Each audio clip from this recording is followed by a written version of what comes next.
Welcome back to the morning show here on Arise News. In the wake of President Buhari's decision to suspend the RUGA settlement process, there has been a heated back and forth between a number of social, cultural, and political groups in the northern as well as the southern parts of Nigeria. Likewise, concerned stakeholders across the political divide have been suing for peace and caution.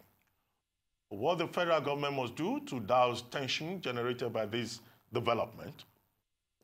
We are now being joined by Dr. Abiodun Adeniyi, Senior Lecturer in Mass Communication, Baze University, and a public affairs expert. Dr. Adeniyi, welcome to the program. Good morning, Doc. A pleasure being here again. Good morning. Good Thank morning you very much. Yes.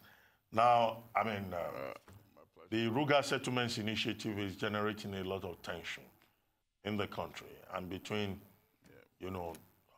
ethnic groups, either in the north or in the south. What else do you think the federal government should do beyond just suspending the initiative to ensure that this does not become, volatile, combustible, with implications for national unity and peace? Yeah, very well, Doc. Ordinarily, the controversy shouldn't have arisen in the first instance if government had been dispassionate in our recent years in political appointments. We had a situation where members of the government's kitchen cabinet are allegedly predominantly from one ethnic group.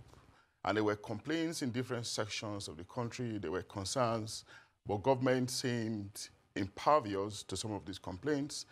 Government seemed not to have responded very well to some of the apprehensions raised by opinion leaders regarding political appointments, the lopsidedness of the appointments that is. It is not, I'm not talking about appointments that borders on constitutional requirements. I'm talking about appointment where government had to exercise prerogative, had to exercise discretion. So because of this lopsidedness, sections of the country became very suspicious. They became very unbelieving in the government's de-ethnicized credentials. So going forward, really, the government may not in itself be an ethnical government. The president may not be ethnical in his mindset, believing that he was operating at the level of merit. But the perception out there was that this government tend to favor one ethnic group above the other. So it created a lot of suspicion, a lot of distrust, and policies were interpreted from the pigeonhole of these perception. So it created problem for RUGA, for instance. RUGA is ordinarily a salutary economic policy. It's something that can stimulate the economy at the level of animal husbandry and perhaps bring a lasting end to the perennial problem of farmers-herders clash. Ordinarily, that's what it's supposed to be economically. But because of the government's pedigree at the level of appointment, people were ordinarily suspicious. And do not forget, we've always said this in the past, we're a multi-ethnic society. Our multi-ethnicity is not something that is new in the world. We have it all around the world, but governments have always managed these diversities very well. Several governments in the world have been able to manage the diversity everywhere, very well. What matters is management. The question of diversity will always emerge in human societies, but management is key.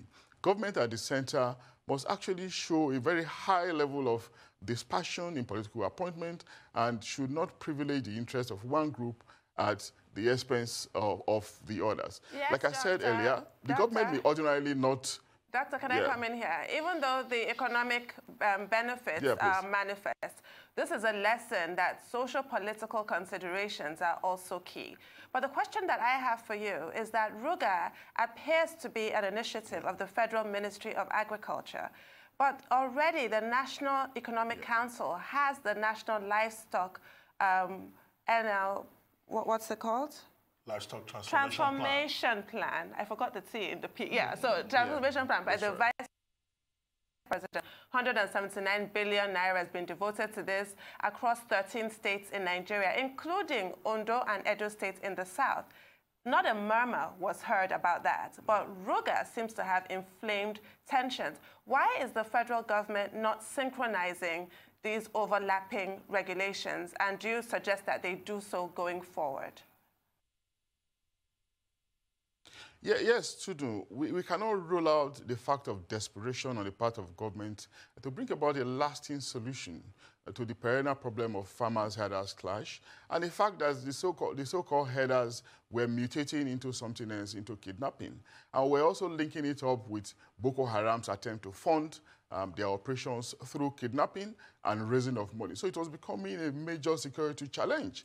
We can't rule out the fact that government was concerned, was desperate, about finding a lasting solution to it. And you could see that they were coming with different shades of solution. At first, it was cattle colony.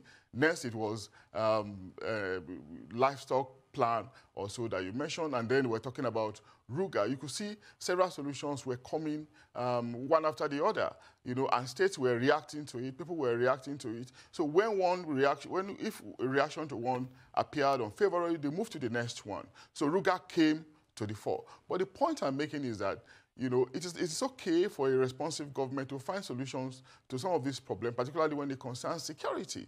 But again, if you have a pedigree that brings about suspicion, where people find it difficult to trust you, even if you are well-meaning, it becomes problematic, for other solutions that you may want to find in the future. I don't think the president is absolutely ethnical. I don't think he doesn't mean well for the country. If you watch some of his action in recent past, particularly his recognition of June 12th and his recognition of June 12th and the deserving award he gave to the winner of that election. But the point is, going forward, in the next round of elections, really, we expect a much more dispassionate appointment, not just at the level of those that is appointments that is constitutionally required to make, but those where he's going to exercise prerogative, where he's going to exercise discretion. We expect a lot more spread, so the confidence of the people, can be rebuilt around his nationalistic and patriotic credentials. That's the point I'm trying to make, Tudu.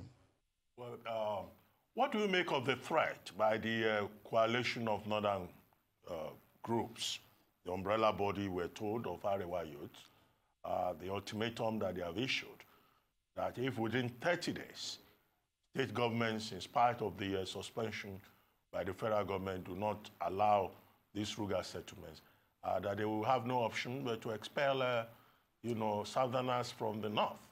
What do you make of that? Although northern elders have called for calm. Some leaders in the southeast have said that, easterners in the northern part of the country should defend themselves. Is there a role here for the security agencies? Or you think the threat is just, nothing to worry about?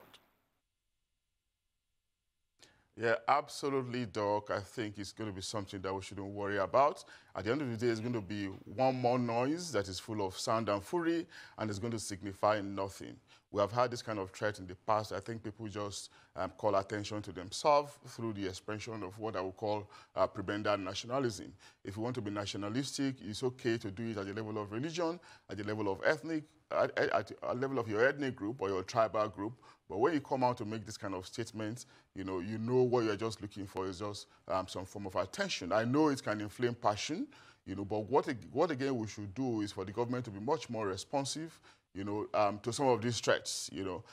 These threats can actually be, if not seditious, they can be treasonable. And diversity will always be evident in societies, like I said, but the laws will have to be activated. The laws will has to be activated to deal with, infractions on our collectivity, infractions on our collectivity. And when statements like this come, of course, we know it can be very disturbing, but at the end of the day, we know that it's just something that is meant to call attention to the speakers. We have seen it in the past. Like those ones peter away, this one will also fade out. I trust. But again, it's something that we should not allow to continue to fester. We're not the only monotheistic society. We're not the most divergent country in the world. But in divergent societies, they are very concerned about rules and regulation, about the activation of laws to regulate their diversity and manage those diversities. But in our own case, we just look away from the law. Yes, we have those laws, but we fail to activate them because we are fearful, because we are emotional, because we are sentimental. Government needs to be much more responsive so that this kind of statements will not be coming up to distract us from the main goal, from our main goal of economic and political growth. Doctor.